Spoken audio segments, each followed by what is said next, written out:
Welcome back to my channel. I'm going to do question 21 of the practice test bank 1. We've done questions 1 to 20 so far.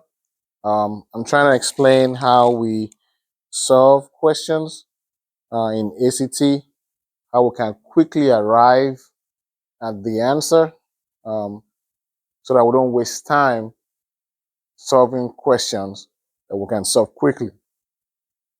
That will also allow you to use the extra time you save for much difficult questions. So the question 21 that we have here says in rectangle ABCD.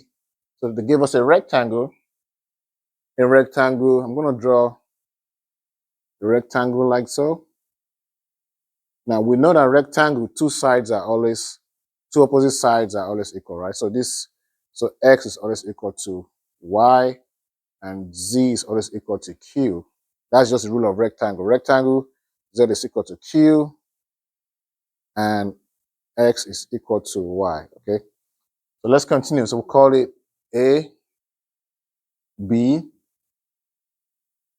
C, D. So they said in rectangle ABCD shown segment BE and CE. So they gave us BE, which is from here and here. So that this is E right here. Okay. Take this off. So section BE and CE partition the rectangle into 3 triangles, giving DE equal to 7 centimeters. DE, which is this right here. So this is 7. BE equal 26. BE. So this is 26. And CE is 25. CE is 25 centimeters. What is the length in centimeters of BC? So we're looking for here, BC. And don't forget that the entire of this BC, let's call it Y, is going to be the same thing as AD.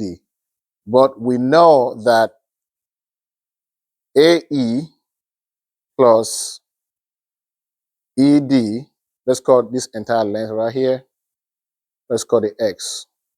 It's going to be equal to X. And X is equal to Y since they are opposite side, right? So just a quick equation just to explain things to us, right? We don't know AE, but we know ED, this right here, and we know ED is 7.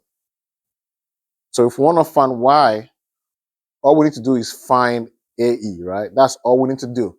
Once we can find AE, we'll find Y. So our job first is to figure out how to find AE. So since we have these 2 triangles, right? We have these 2 triangles. We can quickly solve for one of these sides. Since we have this side right here, we have this side right here. So this is a very simple Pythagoras theorem. Pythagoras theorem, right? It says that when you have a triangle like this, which is, right, let's call this X, let's call this A, let me call this C. Anytime you have a triangle like this, the square of A plus the square of B will be equal to the square of C. So the short side, which is A squared, plus the side line this way, or the height, or the base in this case, the base is going to be height. The height here in this case is square plus the base right here, B squared, is equal to the adjacent right here, C squared. So we can do the same thing for this triangle, right? We can do the same thing. So if we do the same thing for this triangle, our A in this case is 7, so that's 7 squared plus our b in this case is, I'm going to call it q squared. Let's go to our c here. In this case is 25 squared, right? 25 squared. So here you can take your q to the other side and bring your c to this side, or you can do anyhow you want to do it. So which means that q squared is equal to 25 squared minus 7 squared, right? So now it is very easy to solve for q. When you have, this is just an under to help you solve in case you don't have a calculator, or if you have a calculator, it's very easy. When you have a squared minus b squared, it is really a plus b bracket a minus b. That's what it is. Because if you factor this out, if you expand this bracket, it's going to be a times a is a squared, a times minus b is minus ab, b times a is plus ab, and b times minus b is minus b squared, right? So this cancel out. So you end up with a squared minus b squared. So what I'm trying to say is, when you have these, instead of whipping out your calculator, you can quickly write this as 25, right? Plus 7, 25 minus 7. You can write this as that.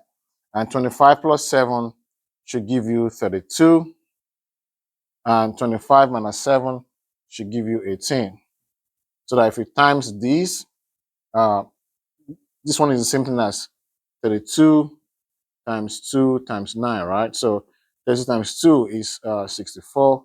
64 times 9, 9 times 4 is 36. Carry 3, 9 times 6 is 54. 54 plus 3 will give you 57, right?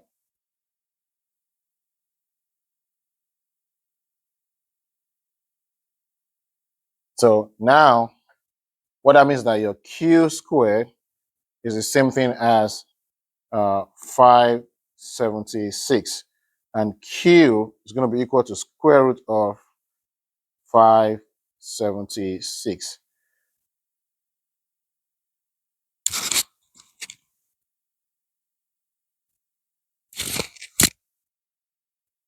Let me give you another hint. So I have an idea. You have 3218, right? Equal to that. So let's do that. When you get this right here, you can say q squared equal to 32 times 18, right? Which means that q is equal to square root of 32 times 18. And you can definitely split this up. This is going to give you 32 is the same thing as 9. This is if you don't have calculator. If you have calculator, just do the math quick and you'll be done with it. But if you don't have calculator, you can split this to 16, right? Times 2, right? Times, this is 18, right? 18 is 9 times 2, right? So that you can now split all this up to square root of 16 times square root of 2 times square root of 9 times square root of 2, right? Square root of 16 is 4 times square root of 2 times square root of 2 is 2, and square root of 9 is 3, right? So that at the end of the day, your q is equal to 4 times 2 times 3. 4 times 2 is 8. 8 times 3 is 24. So your answer is 24, right? But if you have a calculator, once you get to this point right here, 25 times 25 minus 7 times 7 should give you the same, should give you 576. And then square root of 576 will give you 24. So now we know that this is 24. So this is 24 right here, right? So I've given you various options. You can arrive at your answer if you have calculator or if you don't have calculator. If calculator is permitted to use in the exam, then your life is a lot easier. But if calculator is not allowed to be used, then you can just use this right here and you arrive at the same answer. So now we know that DC is 24. What we really need to find is this right here. If we know this one, automatically we also know this one. So this is going to be 24 also, since we say opposite sides are the same. So now we can find AE. So that AE right here, we're going to call it AE squared, right? Plus AB squared is equal to EB squared, right? AE squared is what we're looking for.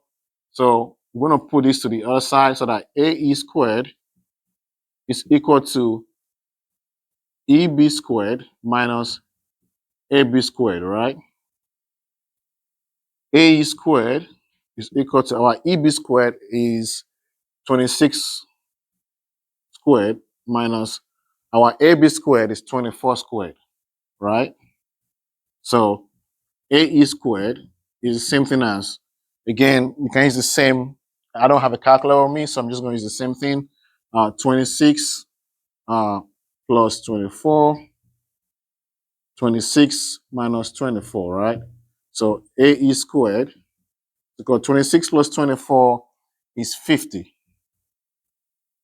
And 26 minus 24 is 2, right? So that AE is equal to the square root of 50 times 2, right? And then this one, we can write 50 as square root of 25 times 2. 25 times 2 is 50. So the same thing then times 2, right?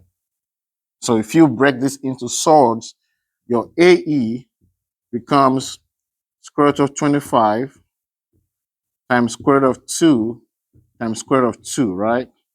Square root of 25 is 5.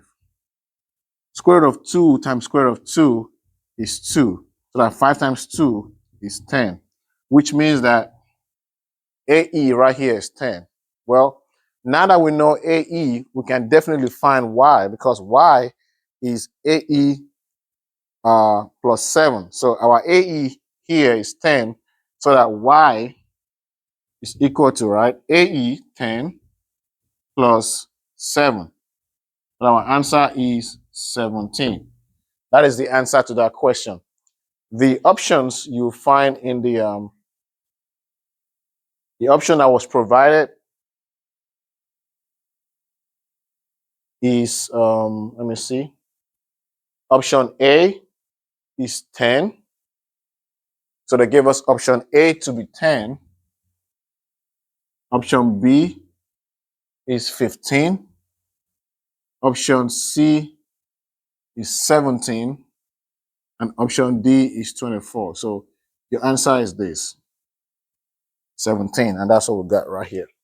So that's how you solve question 21. Let's go to question 22. Question 22. So question 22 says, in a particular cleaning solution, the ratio of concentrated solution to water, so we have conc solution to water,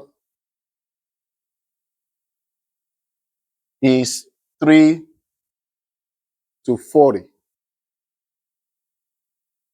How many cups of concentrated solution should be added to 5 gallons of water? So they're asking for concentrated solution to 5 gallons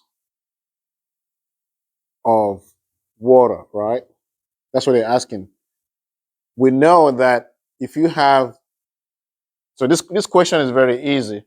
If you have three cups of concentrated solution, then you must have 40 cups of water, right? So this is in cups. Now they're asking for how many cups of concentrated solution, how many? I'm going to use that as X. If I have 50 gallons of water. So that's how you interpret this question. They're looking for the concentrated solution amount. So they gave us that 4 cups is equal to 1 quart. And they said 4 quarts is equal to 1 gallon, right?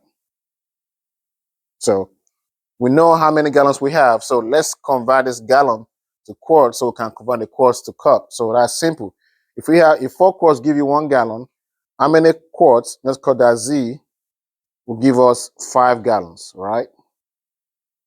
So let's quickly find that information. So that means that 4 quarts, I'm going to use QT for quart, times 5 gallons using the cross multiplication. When you have this kind of a ratio like that, 5 gallons, we use GA for gallons, is equal to 1 gallon times Z, which is what we don't know, right? So in this case, divide both sides by 1 gallon.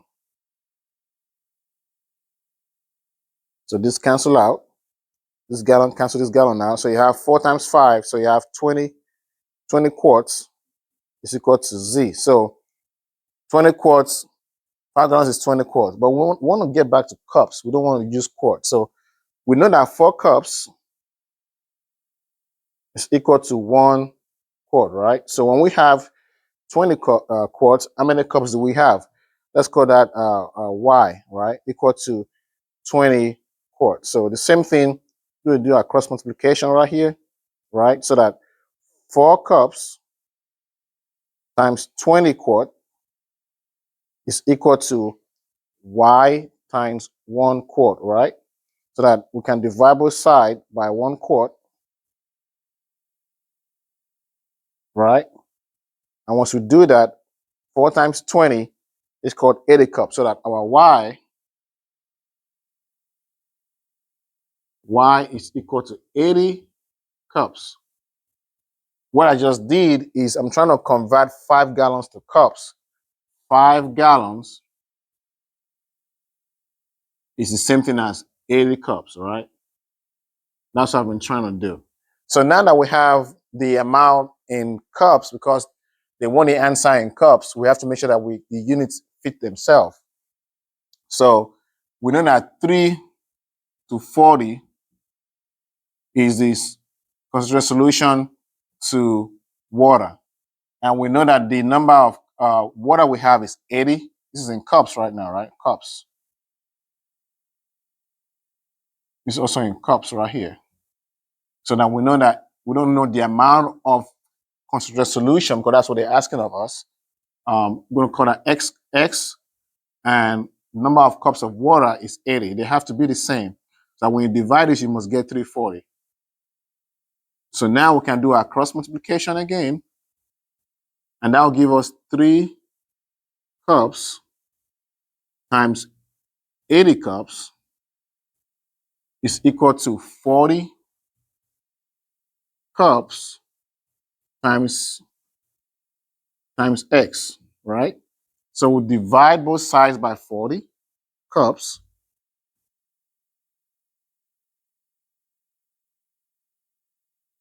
Right? So that this cancel out and this cancel out this. That gives us 2. 3 times 2 is 6. So we have 6 cups. And that will be the value of the concentrated solution. The option we're given in the question, they say F is 12, G, they say is 6, and H, they say is 1 over 2, and J, they say is 3 over 8. So now let me give you a quick way to find the answer in the exam, which is quick. Once you're able to get number of cups right here as 80, you know that for every 40 cups, you will need 3. For every 80 cups, definitely you're going to need 6 because if I times this by 2, that gives me 6. If I times this by 2, that gives me 80, which means 6 is going to be at the top. So you can just stop there. Another thing is if the ratio is 3 to 40, right? And you have 5 gallons. Once you convert your 5 gallons to cup right here, you've ultimately solved the question. You can quickly eliminate F and J because they can't be the answer. And that will give you G as your answer. So the answer is G. That's question 22. Question 23. So question 23 says that let F, function of t, is equal to 7e 3t plus 1. Which of the following numbers is closest to the value of f t equal 5? And I say A is minus 2 times 10 to the power minus 1. B, 3 times 10 to the power 2. C, 2 times 10 to the power 7. And D, 6 times 10 to the power 7. So this one, you're going to need your calculator for this one. What this means is that anywhere you see T, you put 5. So let's write this right here. F5 is equal to 7E 3 times 5 plus 1, right? So what this means is 7E raised to the power 15, because 3 times 5 is 15, plus 1, right? So this one becomes 7 raised to the power E15 plus 1, right? So what is E raised to the power 15? If you use your calculator, E by itself is 2.7 something. So E raised to the power 2.7 raised to the power 15 should give us about, let me see.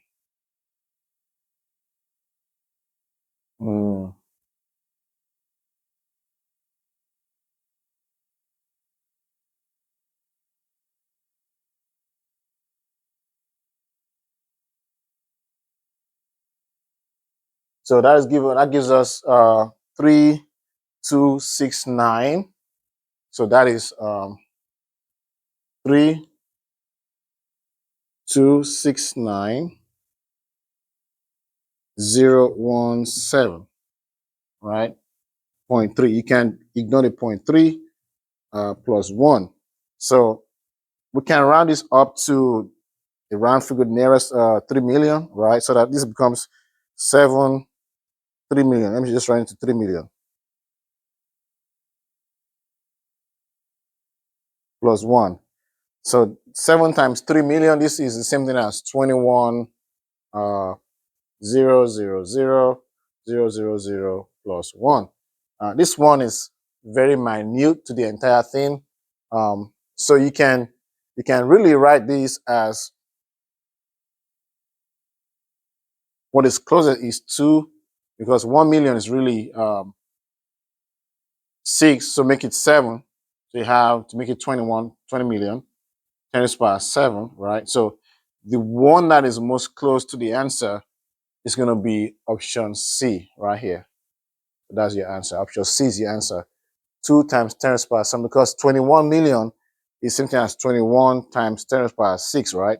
So since you want to make this 2.1 million, 2.1 times 10 to the power 7, right? So this is the same thing as, this is very similar to this. And that's the closest answer to that, to the question. So that's question 23. Let's go to question 24. Question 24 says, which of the following expresses 40 degrees in radians? Which of the following expresses 40 degrees in radians? Let me give us option F is 7 is 2 over 9 pi. Option G is 2 pi over 9. Option H is 9 pi over 2. And option J is 7200 over pi, right? So 40 degrees in radian. This is a conversion question, a very simple one. In radians, 180 degree is equal to pi, right? Pi is equal to 180 degree in radians, right? So we're looking for what 40 is going to be. If 180 is pi, then 40 will be, let's call it x, right? So let's cross multiply here, right? So that 180 degrees in radians, right, is times x is equal to 40 degrees in radians, right, times pi, right? We'll try and look for x, so we'll divide both sides by 180. So divide both sides by 180 degrees in radians, right?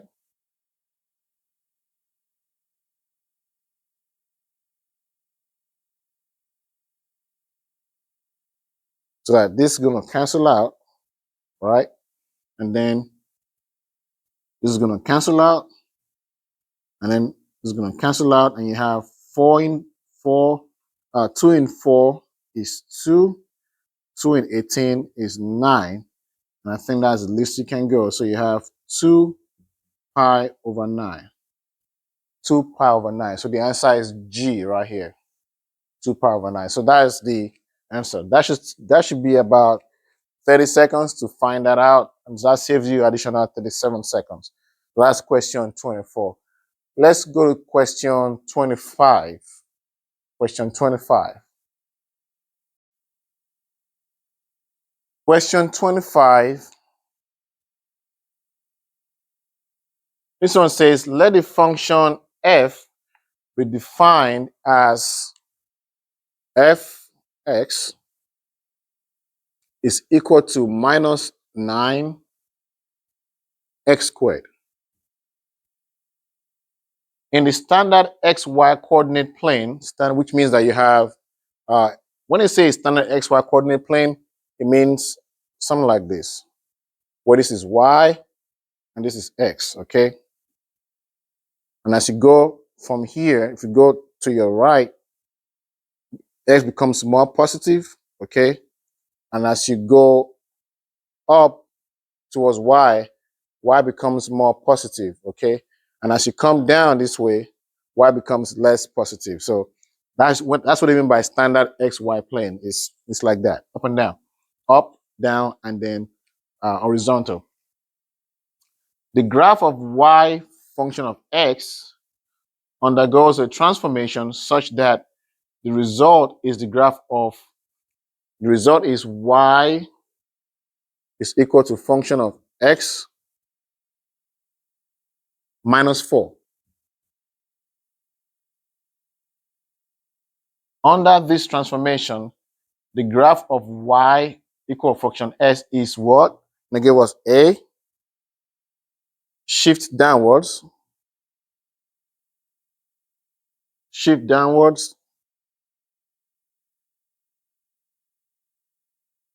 4 coordinate units. Option B is what? Shifted left, shift left, 4 coordinate units. Option C, stretched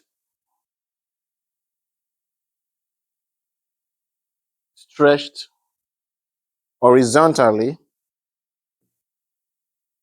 by a factor of 4.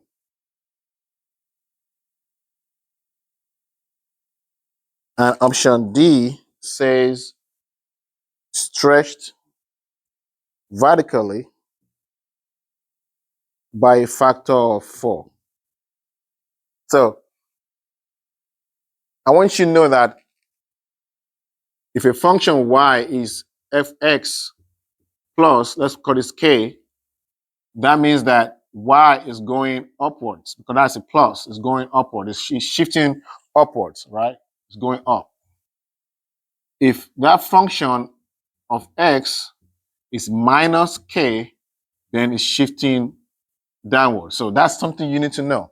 If it's plus k, it's shifting upwards. If it's minus k, it's shifting downward. That's a function of y. So in this case, it's actually shifting minus 4. This 4 right here is, this k right here is 4. And then since it's minus 4, your answer is shift downwards. By how much? By 4. K here is a constant, by 4.